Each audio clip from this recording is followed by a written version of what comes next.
Okay so VTKS introduction of share market start करते हैं।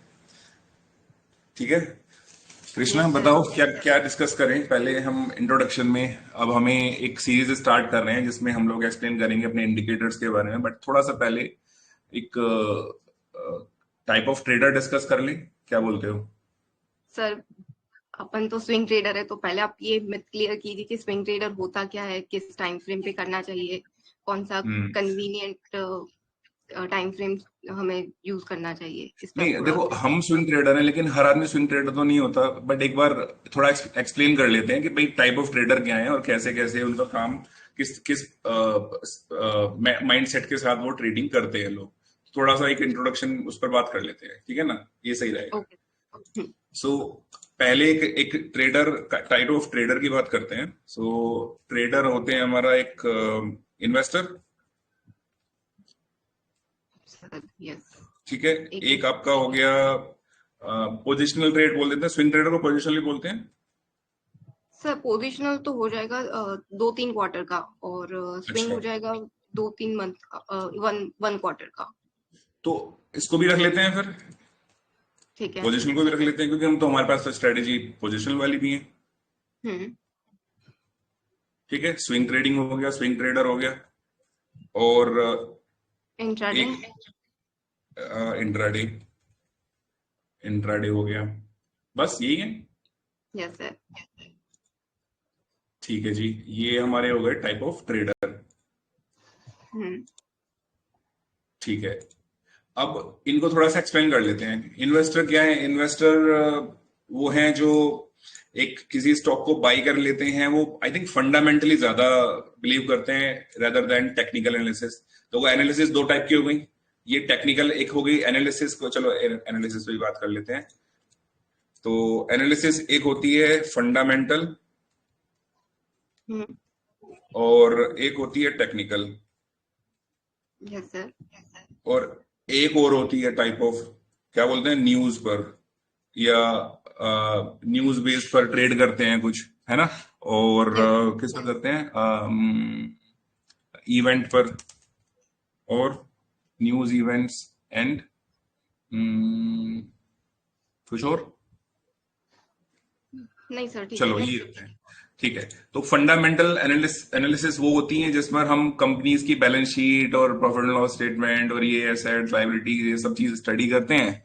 और उसके बेस पर हम एक अंदाजा लगाते हैं कि भाई ठीक है, ये कंपनी अच्छा काम कर रही है, फ्यूचर में इसके बहुत अच्छे ग्रोथ के चांसेस हैं, और हम इसको इसके स्टॉक को आज बाई कर लेते हैं। फ्यूचर में बढ़ने के चांसेस हैं, एक हम अंदाजा लगा रहे हैं सिर्फ उसके रिपोर्ट्स को देखकर, क्योंकि वो कंपनी अच्छी ग्रो कर रही है, उसके अच्छे आउटलेट्स ओपन हो रहे हैं, उसकी सेल अच्छी हो रही है, फ्यूचर में उम्मीद है कि वो बहुत अच्छा काम कर जाएगी। तो हम और कुछ नहीं देखते, फंडामेंटल एनालिसिस कर लेते हैं उसकी एसेट्स लायबिलिटीज को देखकर।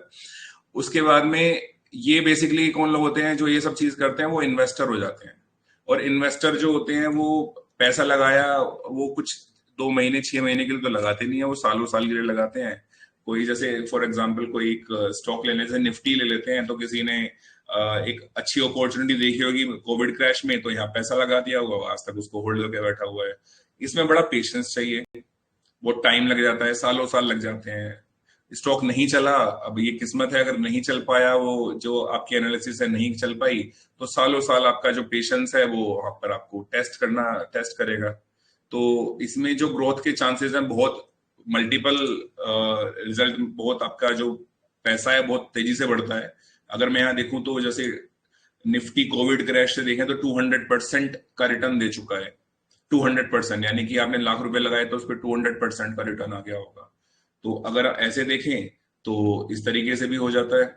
बट उसके लिए टाइम चाहिए, पेशेंस चाहिए। अगर अगर नहीं चला और ऐसे ही रह गया तो पता लगा कि 3-4 साल लगा दिया आपने, स्टॉक कितना गया है कि 22% 30% का रिटर्न आ रहा है। काफी बार ऐसा भी हो जाता है कि आपने कहीं पर बाई कर लिया, हाई पर बाई कर लिया, वो नीचे चला गया स्टॉक, फिर आप एवरेज कर रहे हो, फिर नीचे चला गया, फिर एवरेज कर रहे हो। तो बहुत पेशेंस चाहिए। आपको लॉस भी हो रहा है तो आप उसको पकड़ के बैठे हुए हो, आपको प्रॉफिट हो रहा है तब भी आप पकड़ के बैठे हुए हो। तो ये लॉन्ग टर्म गेम हो गया सारा। तो बेसिकली ये हो गया इन्वेस्टर के लिए। हाँ जी। जैसे कि जापानीज मार्केट बहुत टाइम तक परफॉर्म नहीं किया, तो वहां पर करेक्ट। इन्वेस्टर का फंड ब्लॉक रहा, आई इस थिंक कितना, सॉल्यूशन के लिए 30 इयर्स तक ना, 30 इयर्स तक कुछ यस रिटर्न नहीं दिया उसने। हाँ, तो इन चीजों को अवॉइड करने के लिए हमें एक सेटअप चाहिए जिसके बेस पर हम इन्वेस्टमेंट डिसीजन लें, जो कि हमारे पास है। ठीक है। और सेटअप की अगर बात करते हैं तो फिर वो आ जाती है टेक्निकल एनालिसिस। Yes sir. अब टेक्निकल एनालिसिस से जो इन्वेस्टर हैं या जो पोजिशनल ट्रेडर, अब किसी भी टाइप का ट्रेडर है, अगर वो टेक्निकल एनालिसिस को सीख लेता है या उसको वो टेक्निकल एनालिसिस करनी आती है, तो वो प्लान कर सकता है, या वो स्ट्रेटेजी बना सकता है, या वो डिसीजन ले सकता है अपने पैसे को कब और कहां पर इन्वेस्ट करना है। सिर्फ टाइम इज मनी, आपको टाइम अगर पता लग गया तो वो मनी बना कर दे देगा। तो अगर किसी ने यहां पर हाई पे पैसे लगाए तो वो तो आज नीचे डूब गया होगा पैसा उसका, तो बहुत ब्लड प्रेशर ऊपर नीचे हो गया होगा। तो बट यहां किसी ने पैसा लगाया होगा तो आज वो प्रॉफिट में बैठा होगा। तो ये गेम है सारा। जो टेक्निकल एनालिसिस सीख जाते हैं उनको पता लग जाता है कि किसी भी स्टॉक के अंदर हाई प्रोबेबिलिटी कहां पर है पैसा लगाने की, कि कहां पर अच्छे चांसेस हैं पैसा लगाने के, बॉटम पकड़ने की, जिससे कि वहां पर पैसा उसका ग्रो कर जाए ज्यादा तेजी से, स्पीड से। अब उसमें रिस्क भी है, हो सकता है कि वहां से नीचे चला जाए, कभी कभी एनालिसिस सबकी गलत भी हो जाते हैं। तो इसमें ऐसा कोई एक्यूरेसी की ऊपर बात होती है, वो एक्यूरेसी आती है आपके एक्सपीरियंस से, आपकी नॉलेज से। जितनी ज्यादा नॉलेज होगी, जितनी ज्यादा एक्यूरेसी होगी, उतने ज्यादा आपकी आपकी ग्रो करने के चांसेस होंगे। तो कुल मिलाकर इसमें एक्यूरेसी और आपकी जो नॉलेज है उसको आप बढ़ाते रहो, और आपकी जो टेक्निकल एनालिसिस है वो स्ट्रांग होती रहेगी। आप जितना चाह फिर आप आराम से इजीली पकड़ पाओगे कि किसी स्टॉक के अंदर कहां पर पैसा लगाना है, किस जगह पर पैसा लगाना है, कब लगाना है और कब नहीं लगाना। दोनों चीज आ जाएंगी। बताओ, कुछ कहना है करेक्ट आपको सर। तो? Correct sir. सर इसी के साथ हम एक टेक्नो फंडा एनालिसिस भी करते हैं, जहां पर कंपनी के फंडामेंटल स्ट्रांग होते हैं, तो उसमें हम बाइंग अपॉर्चुनिटी टेक्निकल के बेसिस पे फाइंड करते हैं।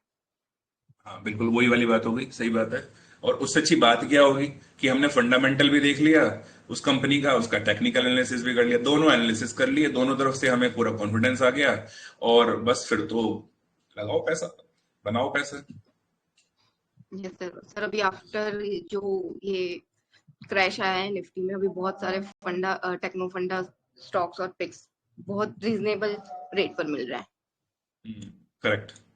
और हमने कुछ पकड़े नहीं है, और यस सर। बाद में देखते हैं उसको फिर क्या ग्रोथ आती है। वो तो देखो अपनी अपनी एनालिसिस है, और अपनी एनालिसिस के हिसाब से अपने, अब यही होता है। देखो पता है गेम क्या है ऐसा, अब स्टॉक मार्केट के अंदर मोर देन 6-7 thousand स्टॉक्स हैं इंडियन स्टॉक मार्केट के अंदर।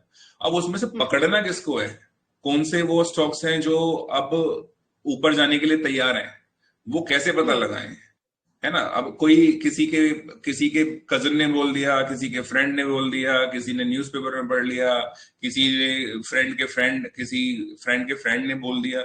ऐसे लोग अगर अगर स्टॉक्स बाइंग कर रहे हैं कि हाँ अबे मुझे लगता है, मेरी गट फीलिंग बोल रही है कि यार ये स्टॉक जाने वाला है, मेरी गट फीलिंग बोल रही है, तो वो फीलिंग ना बस आपकी बस इमोशनल अत्याचार बनकर रह जाती है। और मतलब लोग जो इस तरीके से ट्रेडिंग कर लेते हैं, तो थोड़ा सा पैसा है यार, हार्ड अर्न मनी है, अपना पैसा है, या फिर अपना नहीं है तो माँ बाप का पैसा होगा जो आप लगा रहे हो, कहीं चोरी करके तो ला नहीं रहे कोई भी। तो जिसने भी पैसा आप लगा रहे हो वो किसी न किसी की मेहनत का पैसा है।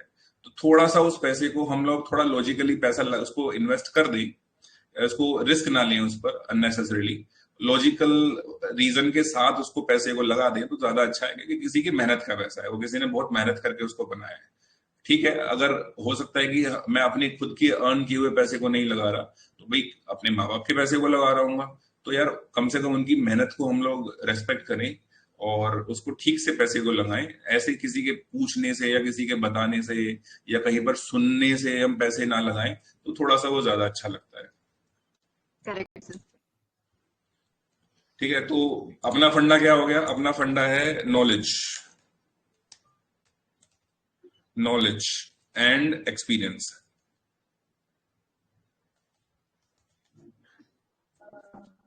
ये दो चीज हमारी की पॉइंट्स हैं भाई।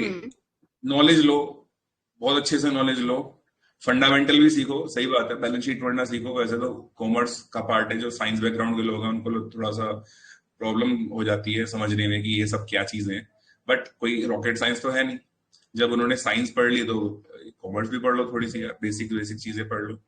तो नॉलेज फंडामेंटल, टेक्निकल नॉलेज, ये चार्ट को रीड करना, ये भी इंपॉर्टेंट है। तो नॉलेज तो बहुत सबसे इंपॉर्टेंट है, एंड देन उसके बाद उस नॉलेज को यूज करके एक्सपीरियंस बनाओ, उसको करते रहो, यूज करते रहो, बार बार, एक बार फेल हुए, दो बार फेल हुए, है ना। वो एडिसन ने जो था ना, वो जब बल्ब बनाया था, वो 1000 टाइम्स फेल हुआ था, उसका एक कहानी स्टोरी है ना।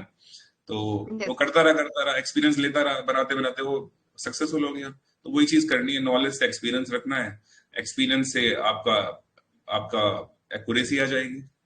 ठीक है, एक्सपीरियंस से हमारी एक्यूरेसी आ जाएगी। सर इसमें एक चीज और इंक्लूड करना है, हाँ जी एग्जीक्यूशन। बताइए। सर सिर्फ एनालिसिस एग्जीक्यूशन, करने से नहीं होगा, एग्जीक्यूट करना पड़ेगा। हाँ ये डरते होते हैं लोग, ये तो है। कॉन्फिडेंस, वो पता है कॉन्फिडेंस से नहीं होता, वो कॉन्फिडेंस नहीं आता। Yes sir. एग्जीक्यूशन क्यों नहीं करते लोग? एनालिसिस कर लेते हैं कि हाँ देखो ये जाने वाला है, फिर बाद में सोचते हैं अरे तो चला गया, एक्चुअली मेरी तो, मैं तो सही था, बट पैसे तो लगा ही नहीं। ये कॉन्फिडेंस की प्रॉब्लम है, और कॉन्फिडेंस ना आपके नॉलेज से ही आएगा, नॉलेज से आएगा। नॉलेज आपको कॉन्फिडेंस देगा, एक्सपीरियंस आपको वो एग्जीक्यूशन की पावर देगा। Yes sir. ठीक है जी।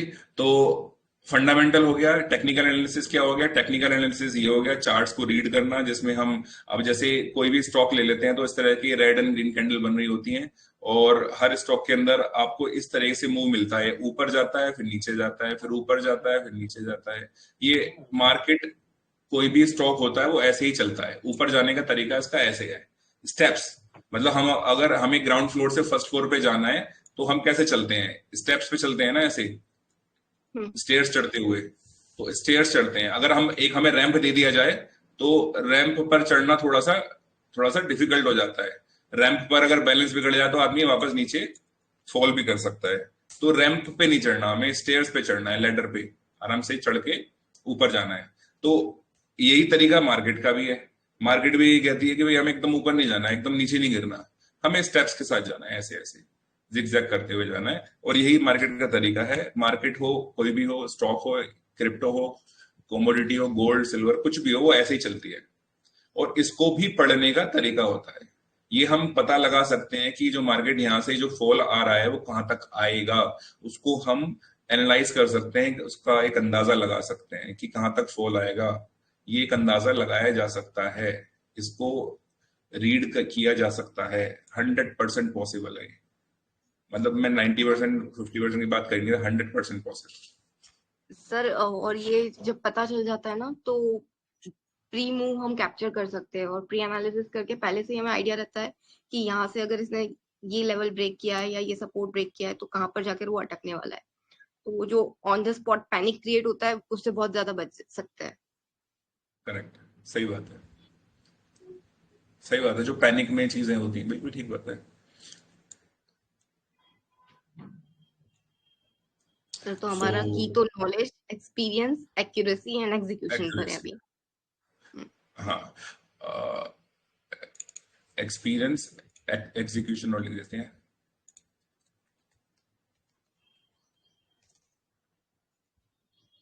ठीक है, ये हमारे की पॉइंट्स हैं। अच्छा, हम्म। ये हो गया हमारा फंडामेंटल टेक्निकल, आ गया समझ में। न्यूज इवेंट्स, अच्छा बहुत लोग होते हैं न्यूज इवेंट पे बात करते हैं, अरे वो पाकिस्तान से वॉर होने वाली है, अरे वो ट्रम्प आने वाला है, अरे देखो ये फेड मीटिंग आने वाली है, आरबीआई की पॉलिसी आने वाली है। अच्छा, ये न्यूज इवेंट क्या होते हैं? ये स्मॉल टाइम फ्रेम टाइम के लिए होते हैं, आया चला गया, आया गया आया गया, रोज कुछ ना कुछ इवेंट हो ही रहा है दुनिया में। तो हम्म। ये जो न्यूज इवेंट की जो बात करते हैं ना, मुझे वो लगता है कि वो एफएनओ वाले लोग होते हैं ज्यादातर, फ्यूचर ऑप्शन वाले। हम्म। उनका शॉर्ट टर्म व्यू होता है मार्केट को लेकर। तो वो इंट्राडे बेसिस पे जो काम करते हैं उनके लिए ये मैटर करता है, बट स्विंग वालों के लिए बट तो ये इससे कोई मैटर इससे नहीं कुछ फर्क पड़ता है? आपने भी देखा है इतने सालों में, कभी न्यूज इवेंट से कभी किसी का भला हुआ है? करता। बिल्कुल नहीं सर, क्योंकि न्यूज बाद में आती है, पहले चार्ट्स हमें वो सारी चीजें प्रेडिक्ट करके बता चुका होता है। वो सब कुछ बिल्कुल। कंप्लीट होने के बाद सर वो बोला जाता है ना, buy on news, buy on rumours and sell on news. तो वो एक्चुअल फैक्ट है। ऐसा रिटेलर्स क्यों इसी है? में ट्रैप। बताओ, एक्सप्लेन करो, ऐसा क्यों है? लोगों सर को क्योंकि नहीं पता ना इस चीज के बारे में। क्योंकि सर चार्ट वो सारी चीजें पहले ही फैक्टर आउट कर चुका होता है, न्यूज आने से पहले ही सारी मूवमेंट हो चुकी होती है। ये सिर्फ एक आप ये कह रहे रिटेलर्स हो को। कि न्यूज और इवेंट आने से पहले चार्ट में वो चीजें दिख जाती हैं? 100% सर। और आप ये कह रहे हो कि जब एक्चुअली न्यूज आती है, एक्चुअली इवेंट आता है, उस टाइम पर वो चार्ट में जो चीज हो चुकी होनी होती है वो हो चुकी होती है?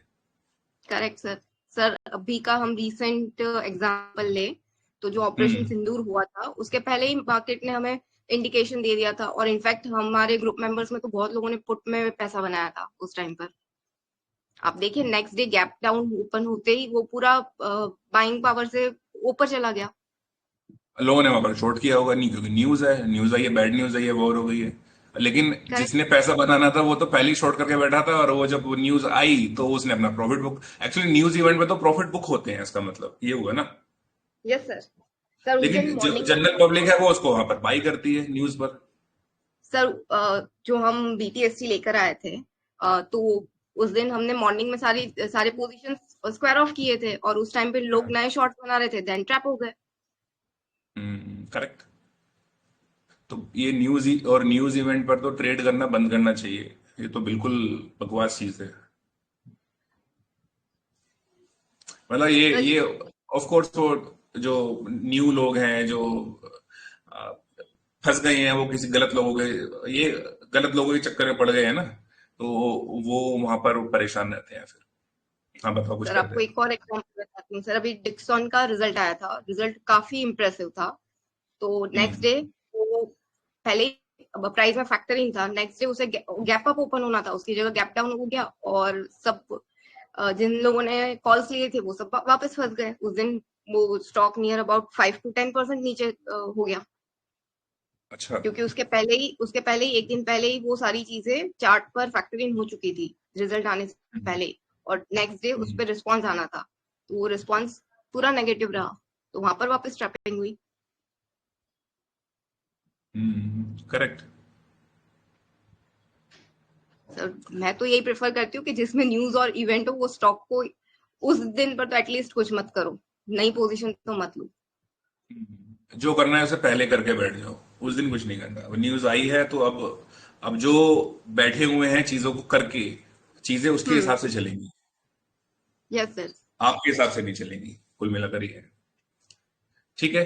तो ट्रेडर पे आ जाते हैं फिर से। एक इन्वेस्टर हो गया, इन्वेस्टर लॉन्ग टर्म की बात करता है, ईयर्स की मतलब इन्वेस्टमेंट की बात करता है, वो सालों साल इन्वेस्टेड रहता है। वो एक बड़ा प्रॉफिट मार्जिन कमाने की बात करता है, 200%, 500%। इसमें से वो डिविडेंड अर्न करने की प्लान करता है, इसमें से वो स्प्लिट हो रहा है किसी स्टॉक के अंदर, कोई डिविडेंड मिल रहा है या कोई बोनस मिल रहा है, तो वो उनकी बात करता है। तो इन्वेस्टर की जो के लिए जो चीजें हैं वो ये हैं, सब हैं। वो इस तरह की थ्योरी पर विश्वास करता है, वो बिलीव करता है कि लॉन्ग टर्म बने रहो, लॉन्ग टर्म में हमें multifold multibagger return मिलेगा। तो इस तरह की वो डिस्कशन पॉइंट ऑफ व्यू के साथ, थॉट प्रोसेस के साथ किसी भी स्टॉक के अंदर पैसा लगाता है। फिर वो बड़ा पैसा लगाता है एक ही स्टॉक के अंदर। तो वो ऐसा नहीं करता कि किसी में छोटे छोटे पैसे लगा दिए, मल्टीपल स्टॉक्स लिए। वो कम स्टॉक रखेगा अपने पास। इन्वेस्टर इन्वेस्टर बहुत कम स्टॉक अपने पास रखता है पोर्टफोलियो में, और हर स्टॉक में बड़ा बड़ा पैसा लगाता है, जो उसकी अपनी अपनी क्षमताएं हैं, उसकी अपनी अपनी जो कैपिटल है उसके हिसाब से। So this is investor. ठीक है। Yes sir. अब पोजिशनल क्या करता है? पोजिशनल ट्रेड करता है वो फ्यू मंथ्स की बात कर लेता है कि भाई चलो ठीक है, एक साल की बात कर रहा है, 6 महीने की बात कर रहा है, कि साल 2 साल की बात कर रहा है, कि साल 2 साल तक इसमें रिटर्न अच्छा आ सकता है, उसके बाद मैं प्रॉफिट बुक करूंगा, निकल जाऊंगा, तो मुझे 50-60%, 100%, 150% का रिटर्न मिल गया, मेरे लिए इनफ है। वो इस तरह की बात करता है। उसको डिविडेंड से या स्प्लिट वगैरह से ज्यादा फर्क नहीं पड़ता, अगर आप मिल जाए तो उसके लिए बोनस है, नहीं है तो नहीं है। अपना उसने एक बड़े लार्जर स्केल पर, लार्जर टाइम फ्रेम पर एक व्यू बनाया है, और पोजिशनल ट्रेड ले लिया है और कुछ टाइम के लिए, और पैसा उसका डबल हो गया। उसको बस इतना ही चाहिए कि भाई हाँ पैसा डबल हो गया, बस अब पैसा अपना प्रॉफिट बुक करो, बाहर निकलो और किसी दूसरी गाड़ी में चढ़े जाओ। ठीक है, ये हो गया हमारा पोजिशनल ट्रेडर। आपको कुछ ऐड करना हो तो बताओ। नहीं सर। चलो ठीक है, नेक्स्ट स्विंग ट्रेडिंग पर आते हैं। स्विंग ट्रेडिंग का क्या होगा? स्विंग ट्रेडर वो होगा, जैसे मार्केट अभी बताया, जो स्टेप्स बनाकर चलती है, जैसे ये सब स्टेप्स बनाकर चल रही है, तो ये स्विंग्स हैं, ये स्विंग्स हैं।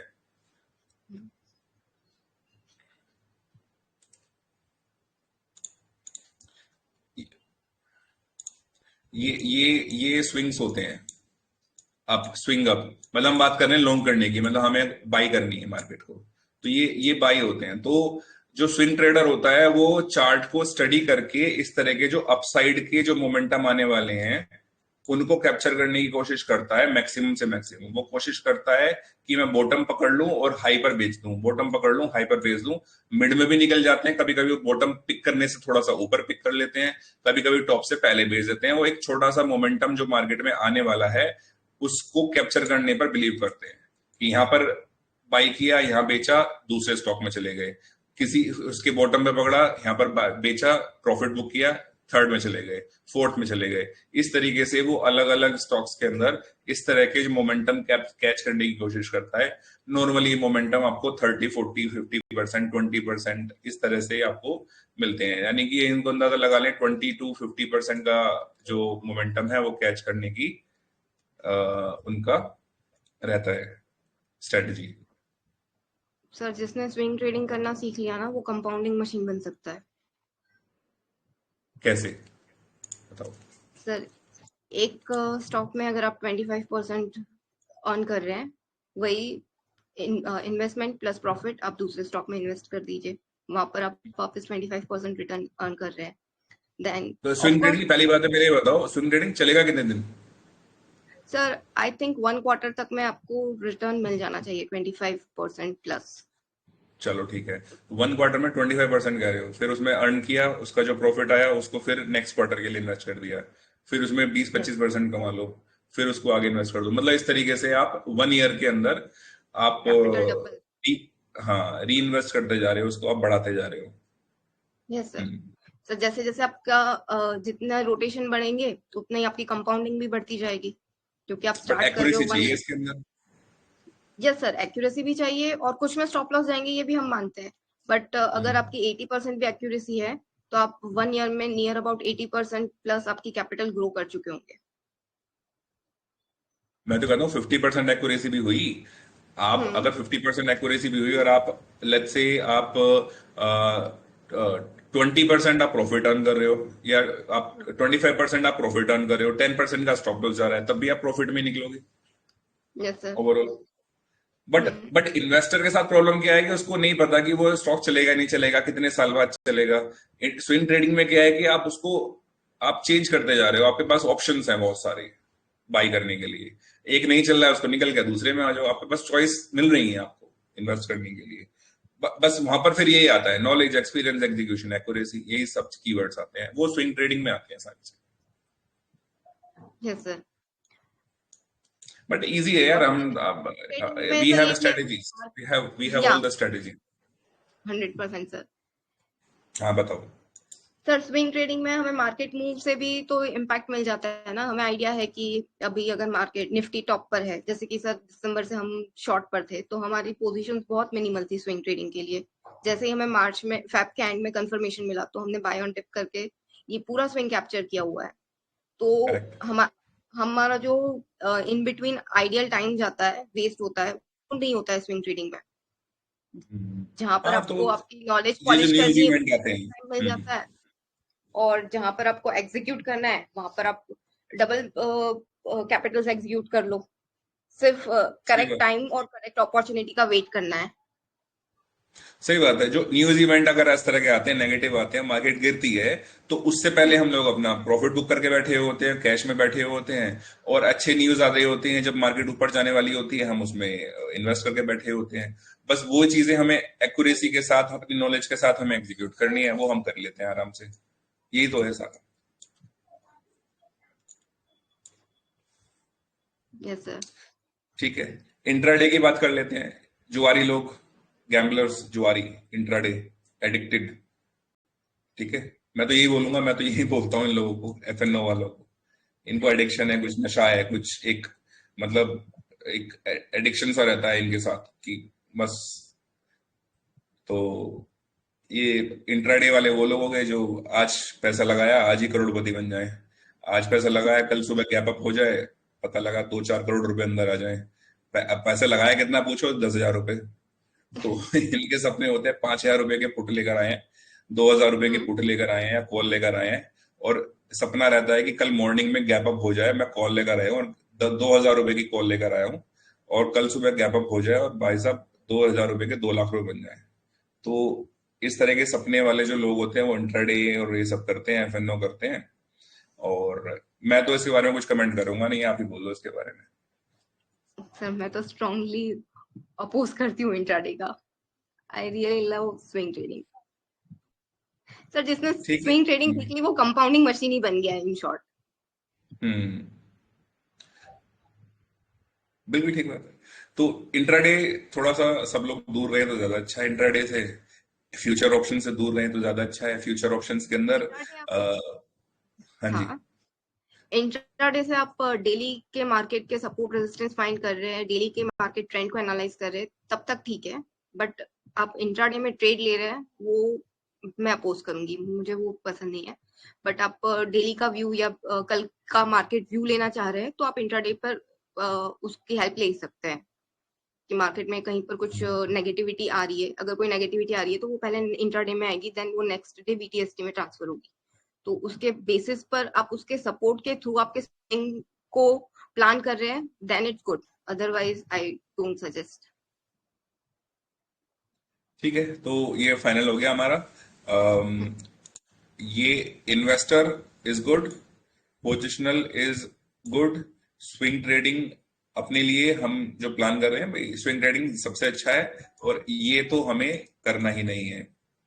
ठीक है, इसमें न्यूज एंड इवेंट्स पे भरोसा करना ही नहीं है। ये दोनों अच्छे हैं, इसको सीख सकते हैं, और ये हमारे सारे कीवर्ड्स हो गए, ये की पॉइंट्स हो गए हैं जिस पर हमें ज्यादा ध्यान देना है, इस पर ज्यादा फोकस करना चाहिए किसी भी एक ट्रेडर को, किसी भी इन्वेस्टर को, इवन इन्वेस्टर को भी। ठीक है, सिर्फ ये नहीं है कि बस ऐसे ही आंख बंद करके, मेरे सपने में आया था कि एक मैं XYZ कंपनी का शेयर खरीद रहा था, ड्रीम में आया है सपना, फिर तो भगवान ने बताया, मैंने बस पैसे लगा दिए उसमें। ये सब नहीं, ये सब नहीं करना। सर इन्वेस्ट करने के पहले आपके पास लॉजिक होना चाहिए, क्योंकि आप पैसे से ज्यादा आपका टाइम स्पेंड कर रहे हैं। अगर आप 3 साल 5 साल लगा रहे हैं किसी स्टॉक पे तो आप उस तरह का रिटर्न भी एक्सपेक्ट कीजिए। अगर वो 3-4 साल तक कुछ भी रिटर्न नहीं देता तो आपका पैसा डेप्रिशिएट हो रहा है। तो इन्वेस्टर के लिए भी ये जरूरी है कि वो कहाँ पर इन्वेस्ट कर रहा है, उसकी थोरो नॉलेज ले, और थोरो नॉलेज के लिए उसके पास एक सेटअप होना चाहिए जहाँ पर वो बिलीव कर सके। ओके, डन, ठीक है। सो आगे बढ़ते हैं। इसके बाद हमारा नेक्स्ट सेशन रहेगा, और हम लोग टेक्निकली जो इंडिकेटर्स हैं हमारे उसके ऊपर हम स्टेप बाय स्टेप बात करते हैं।